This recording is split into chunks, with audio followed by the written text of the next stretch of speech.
7. Pero nabalik ko naman siya nung pagkabagsak ko, nakita ko may 7. Nabalik ko rin. Tapos, Kailan ka nag-7? mga ano na eh, parang 2 linggo na. Ang mura pa. Normal yan.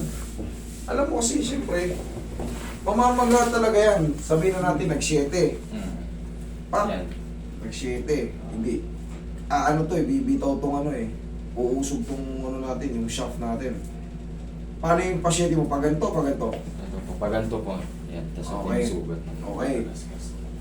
Sabihin natin nakaganon, sumete, ganyan. Sakit. Pero siyempre, habang lumilipas sa mga minuto, yung mga nakakapit natin na mga ligaments, tendons, mo-overstretch sila. So ngayon, actually ang ano yan, 1 buwan kalahati ang full recovery niyan. Pero pasalamat ka na ibalik mo. Oo. Hindi na ako mahihirapan. Ang gagawin lang natin dyan, i-double check lang natin kung shoot na shoot siya, tapos massage lang. Very simple lang na yung gagawin dyan. Okay? Pero mag-expect ka pa 2 linggo, 1 buwan pa ang full recover niyan. Kasi hindi lang dislocation ang kalaban mo dyan. Ang daming ligaments yan dyan, punong-puno yan, no? Pag lapit ka dito, konti pa. Once na magkaroon, sige, lapit ka rin. Ito yung ano natin, no? Ayan, ang dami, posterior, calcanefibular, ang daming ma-overstretch yan. Ito, ayan, lateral ankle, tagilid, ayan, medial ankle, yung paloob. Ayan, ang daming ma-overstretch yan. Oh. Lateral, ayan yung sa labas, tagilid. Ito yung fibula, o yung maliit na buto. Ito yung panloob. Isipin mo pag naano, pati to. Ayan, stress lahat yan. Kasi pag nag-sheti ka, ma-stress lahat yan. Pero madali lang yung kaso mo. Gusto mo lang ng ano yan, kumbaga, final ano. Siyempre, nakikita mo ko, maayos ako ng ganyan. Okay. Mas magiging panatag ka. Higa ka dyan. Pero pasalamat ka, magaling ka. Bakit? Naibalik mo. Sa araw na yun, kasi habang lumilipas sa mga minuto, napakasakit Ang yan. dami ko pa naman nakita dinadala dito nakaswede. Oo, Tapos papanoorin ko parang ang sakit panoorin. Pero pag nabalik yung, Tapos namaga siya sa mga ano. Parang, that's normal, 2 weeks pa lang, kita mo. Sa sobrang lakas nung may gasgas, 2 sugat. Higa ka dyan. Madali na naman to. Ang gagawin lang natin dito is, siyempre, check upin ko kung na-shoot talaga. Pero yung namamagaan to, wala kang dapat ikatakot nito. Ang ikakatakot mo lang to, kung nabasag yung tinatawag na shaft dito sa tibula, tibula tuloy pinaghalo, tibial, sa tibia natin. Pag pinindot ko to, yung dulo na to, goods naman. Kasi yung mga edge ang kinakatakot ko dito, yung mga pinakadulo, baka nababakal sila. Kung depende kung gaano kalakas yung bagsak mo para mag-shete yung ano mo. Siyempre, pag saltak talaga yung paa mo, dito. Ito may sugat pa, 2. Pero, ang nangyari rito, idol, talagang na-shete lang, na-overset. Good naman eh, oh. Kasi ito, pag inangat ko itong pinindot ko ng ganyan, pag umaray ka, ibig sabihin, may gasgas yung dulo, may sugat. Pero, okay naman eh. problema lang pag natatagalan ako sa tayo. Namamaga ko. Yes! Kasi magapa, tignan mo naman itsura, oh. 19 days yan, pang 19 days na yun. Ano pa yan na idol eh?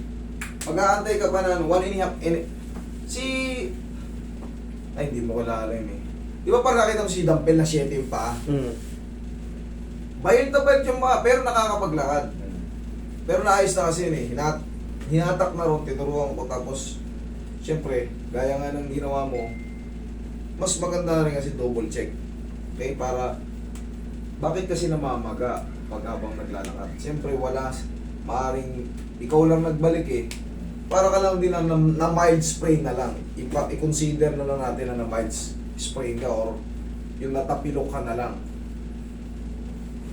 Pero yung duration ng pamamaga, that's normal, 1.5 buwan ang ano niya. Kay Dampel kasi yung tropa namin, nag-shete yung paa. Actually, hindi akong umayos nun. Nag-video call lang kami ng mga tropa, video call, o sige, ano. Pero naayos naman. Basta bago pa, madali lang. Madali lang siya, dudulas lang siya. Pero pag pinalipas yun ng 1 linggo, naka-shete. magiging tight kasi siya. Medyo mahihirapan nyo mag-ayos pag hindi ganong kabisado. Siyempre kailangan panoorin nyo muna yung anatomy niya. Kung paano yung itsura talaga. Tapos round twist.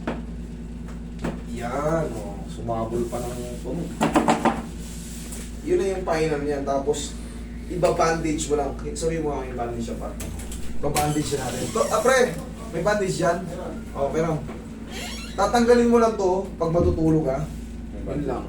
Tapos, madalas mo siyang, lagyan mo ng unan din dito e-elevate. Okay? Para mabilis. Namamaga pa kasi buong palibot hanggang dito pa yung matigas yun. Pero, sabi ko nga sa'yo, normal lang yan. Wala kang dapat ikatakot. Na ano na yan, nakibisa na ngayon yan.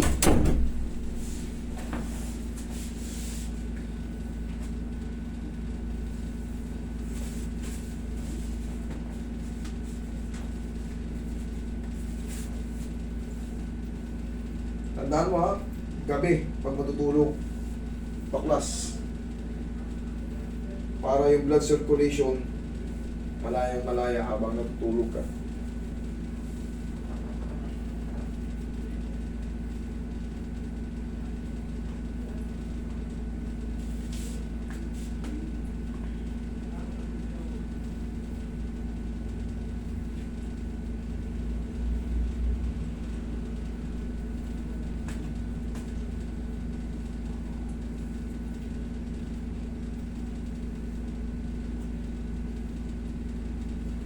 Lakad mo. Check mo. Ha? Ano? Mas magandang din. Okay? Thank you. Yan lang yun. Double check lang yan. Thank you.